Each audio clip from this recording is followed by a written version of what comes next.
கர்த்தருக்குள் பிரியமானவர்களே, கர்த்தருக்கு ஸ்தோத்திரம். இந்த நாளில் கூட ஏசாயா தீர்க்க தரிசன புஸ்தகம் 40ஆம் அதிகாரம் 31வது வசனத்தை வாசிக்கிறேன். கர்த்தருக்கு காத்திருக்கிறவர்களோ புது பலன் அடைந்து கழுகுகளைப் போல் சட்டைகளை அடித்து எழும்புவார்கள். அவர்கள் ஓடினாலும் இளைப்படையார்கள், நடந்தாலும் சோர்ந்து போகார்.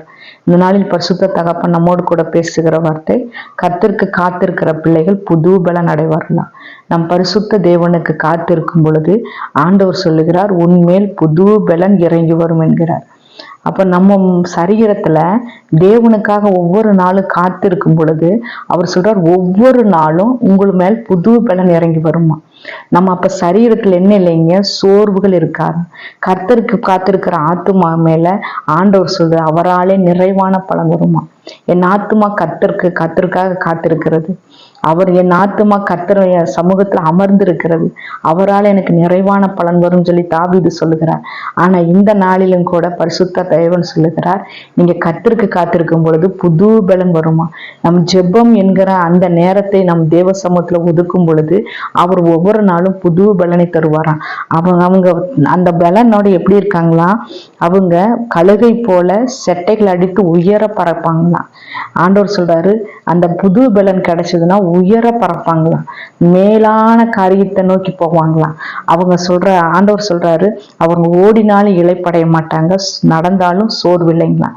அவங்க என்னதான் ஓடினாலும், எந்த முயற்சி எடுத்தாலும், எந்த காரியத்தில் இருந்தாலும் கர்த்தர் சொல்கிறார், அதில் பரிசுத்த தகப்பன் இடைப்படுகிறார், பரிசுத்த தேவன் இடைப்படுகிறார். ஏன்னா அவர் தான் நமக்கு புது பலன் கொடுக்கிறார். அதனால தேவன் சொல்லுகிறார், என் கரம் உன்னோடு கூட இடைப்படுகிறது. அதனால ஆண்டவர் சொல்றார், உனக்கு இளைப்பும் இல்லை, சோர்வும் இல்லை. அதனால நீ சந்தோஷமாய் தேவ சமூகத்துல இருக்கும் பொழுது அவர் சொல்லுகிறார், நான் உனக்கு நிறைவான ஆசீர்வாதத்தினால், நிறைவான பலனால் உன்னை நிரப்புவேன் என்று சொல்லுகிறார். நீங்க எந்த நேரத்துல கஷ்டத்தோடவோ இல்லை சோர்ந்த நேரத்திலேயோ எல்லாவற்றையும் ஐயோ எதுவுமே இல்லாத மாதிரி அலட்சியமா ஐயோ கஷ்டமா இருக்குது, இந்த நேரத்துல என்ன பண்றது அப்படின்னு சொல்ற நேரத்துல இந்த வாக்குத்தத்த வசனத்தை நீங்க வாசிங்க.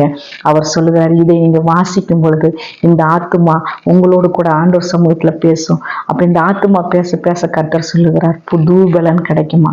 அந்த எல்லா சோர்வுகளை எடுத்துட்டு தேவன் சொல்றார், உனக்கு இளைப்பும் இல்லை, உங்க சோர்வும் இல்லை என்கிறார். அதனால தேவன் உங்களை பார்த்து சொல்லுகிற வார்த்தை, நான் உன்னை ஆசீர்வதிப்பேன் என்று சொல்லுகிறார்.